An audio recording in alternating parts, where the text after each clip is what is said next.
The rain fell harder than it had all week, soaking the streets in silver sheets of water. Daniel Harper tightened his coat around himself as he hurried across the empty park, his shoes splashing through puddles that reflected the flickering streetlights. It was supposed to be a quick jog before picking up his son from his sister's house, but fate had other plans. Through the heavy curtain of rain, he caught sight of a small figure sitting alone on a park bench, a little girl, no older than 6, hugging her knees, trembling in the cold. Something about the way she sat there, soaked and silent, made his heart twist painfully. Where are her parents, he thought, scanning the empty park around him. His instincts, the ones sharpened by years of being a single dad, kicked in immediately. He rushed toward her, kneeling beside the bench, his voice calm but urgent. "Hey, sweetheart, are you lost?" The girl didn't answer.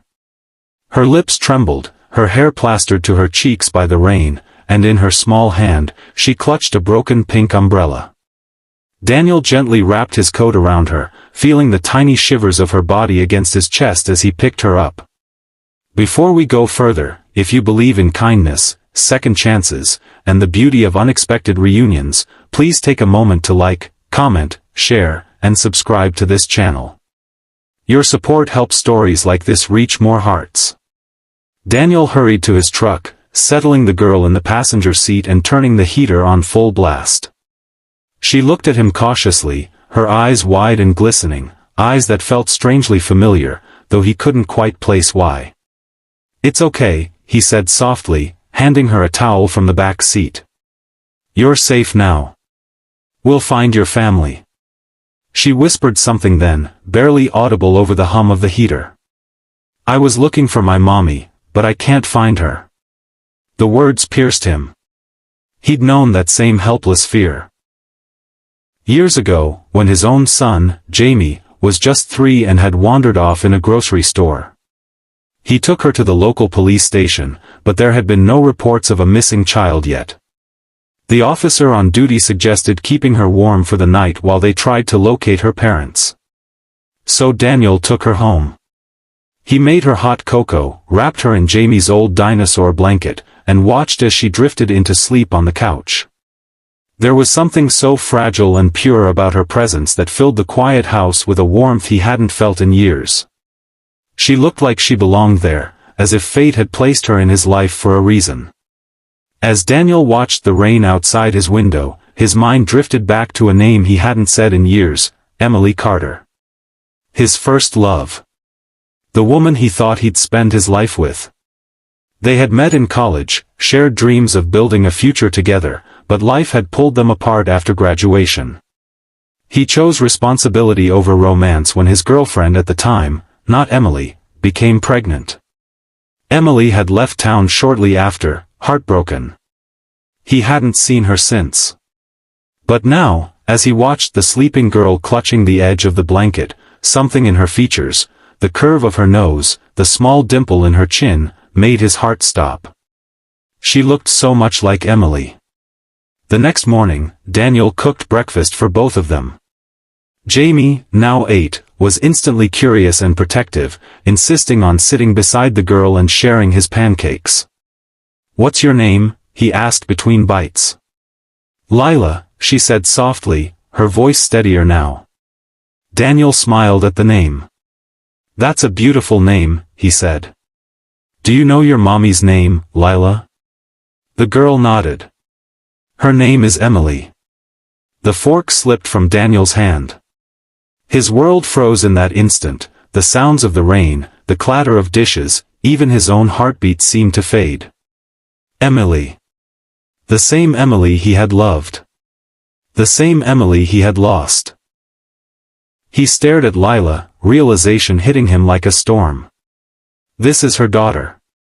Daniel didn't know whether to feel joy, shock, or fear. Questions flooded his mind. Where was Emily now? Was she married? Did she still live nearby? Why was her daughter lost in the rain?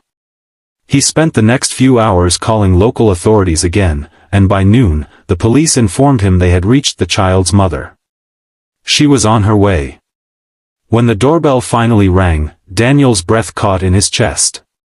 He opened the door, and there she was, standing in the same rain he had walked through last night, soaked and shaking, but just as breathtaking as he remembered.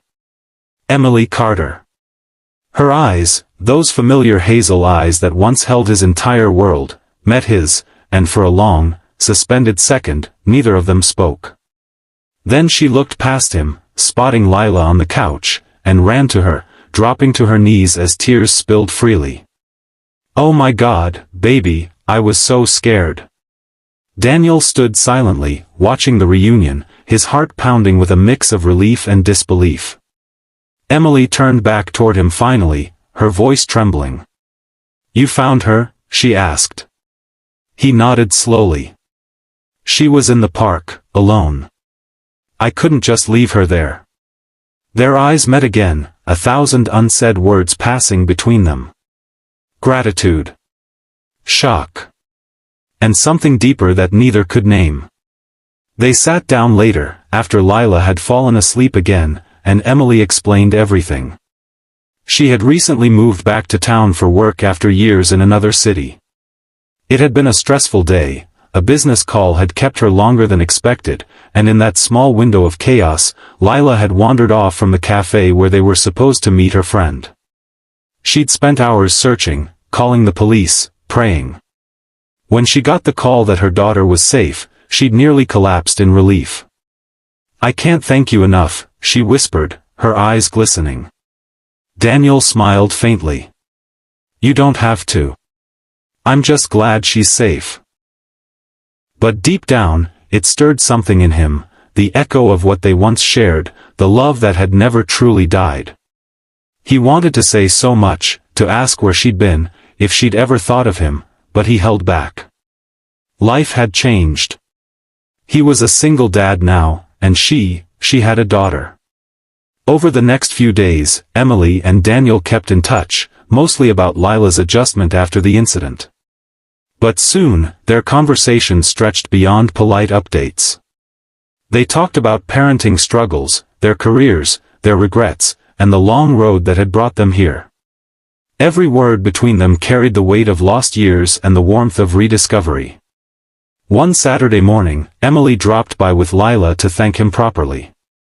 Jamie and Lila played in the backyard while the two adults sat with coffee on the porch. "You've done an amazing job," she said quietly, watching Jamie chase bubbles. "Raising him alone couldn't have been easy." Daniel smiled, his gaze distant. "It wasn't. But he kept me going.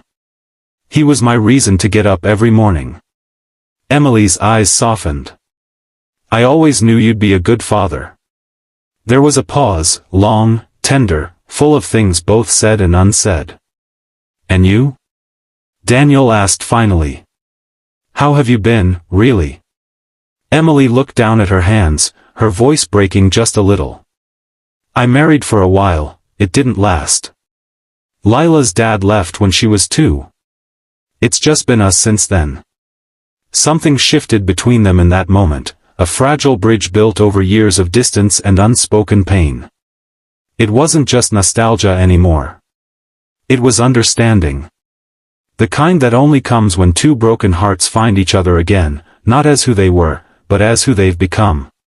Days turned into weeks, and soon their paths began to intertwine naturally. School runs, shared lunches, weekend playdates for the kids that somehow turned into coffee for two. Daniel found himself smiling more. Emily laughed again, a sound he hadn't realized he missed so much.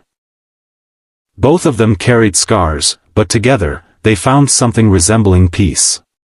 One evening, after a community event, Emily found herself standing beside Daniel under a string of warm lights, their kids laughing in the distance. "You know," she said softly, "I used to wonder what would have happened if we hadn't drifted apart." Daniel looked at her, his voice steady but full of emotion. "Maybe we were meant to find each other again, when we were ready." Tears welled in her eyes, and she nodded. "Maybe you're right." The air between them was still, almost sacred. It wasn't the rush of young love anymore, it was something deeper, calmer, and real. As months passed, they became inseparable, not just as two people reconnecting, but as two families blending into one. The kids adored each other, and Daniel and Emily found a rhythm that felt natural, as if life had always meant to bring them back together this way. The pain of the past didn't disappear, but it softened, replaced by gratitude for the second chance they'd been given. In the quiet moments, when the kids were asleep and the house was still, Daniel would sometimes look at Emily across the room and wonder how he'd ever let her go. And Emily, catching his gaze, would smile, that same soft, knowing smile, the one that said she wondered the same. Love, after all, has its own timing. Sometimes it leaves so it can find you again, when you're ready to understand what it truly means. If this story touched your heart, please take a moment to like, comment, share, and subscribe. Stories like these remind us that kindness, fate, and love have a way of finding their way home. Before we end, I want to ask you one special thing. Comment below, I believe in second chances. Let's fill the comments section with hope, because sometimes, all it takes is one act of kindness to change a life forever.